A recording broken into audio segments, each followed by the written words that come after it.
নিয়ে আসো, তুমি স্বর্ণের মেডেল নিয়ে আসবা। আমার এই দুঃখের কথা আমি বলতে পারি না। আমি সংসার করে জীবিকা নির্বাহ করি, কিন্তু এই মাদ্রাসা আমি পড়াই, কিন্তু এখান থেকে একটি পয়সাও আমি পাই না।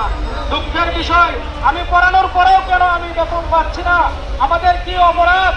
আমি মাননীয় শিক্ষা উপদেষ্টা, মাননীয় প্রধান উপদেষ্টার কাছে বলবো, যদি বাংলাদেশে সকল স্কুল কলেজ ইউনিভার্সিটি থাকে, তাহলে কেন স্বতন্ত্র একটি মাদ্রাসা থাকবে না? আর যদি আমাদের এই একটি মাদ্রাসা নাই থাকে, তাহলে আপনি আসুন সরজমিনে এসে আমাদের এই মাদ্রাসাগুলো বন্ধের ঘোষণা দিয়ে যান। আমরা আমাদের আমরা ওই বাপদাদার মতো কৃষিকাজ জমিতে লাঙ্গল দিয়ে আমরা ফসল ফলিয়ে আমরা জীবিকা নির্বাহ করবো। আমাদের শিক্ষা কাটানোর কোনো প্রয়োজন নাই। আপনারা মনে করেন যে মাদ্রাসা পড়া ছাত্ররা শিক্ষকেরা অযোগ্য? না, আমরা অযোগ্য না। আমরা প্রতিটি সেক্টরে আমরা কথা বলতে পারি, প্রতিটি সেক্টরে আমরা কাজ বুঝি, আমরা কম্পিউটার চালাতে পারি।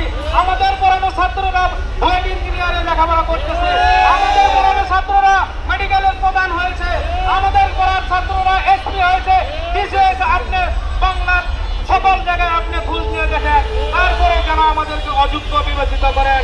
পূর্বের ফ্যাসিস্টবাদ সরকার বলেছিল আপনারা আমাদের হয়ে কাজ করেন। তাদের নির্বাচন থেকে শুরু করে আদমশুমারি থেকে শুরু করে সকল সেক্টরে সকল শিক্ষকরা কাজ করেছেন, কিন্তু ইবতেদায়ী ব্যতীত সকল শিক্ষকদের আপনারা পাওনা দিয়ে দিচ্ছেন। আমি হিংসা করছি না। কিছুদিন পূর্বে যে এমপিওভুক্ত সকল শিক্ষক শিক্ষাদের জন্য আরো যে 15% তাদের দাবি তুমি মেনে নিলেন, তারা তো বেতন পাচ্ছে, তারা উৎসব ভুতা পাচ্ছে, কিন্তু তাদেরটা মেনে নিলেন, আমরা এখনো পাই না। শুরু করছি শূন্য দিয়ে, এখনো শূন্য অবস্থায় আছি। আমাদেরটা কেন আপনি মেনে নিতে পারছেন না? আমাদের বাজেট দেখেন, ওই ফ্যাসিস্টবাদ সরকার আমাদের সান্ত্বনা দিয়ে দিয়েছিল, আপনাদের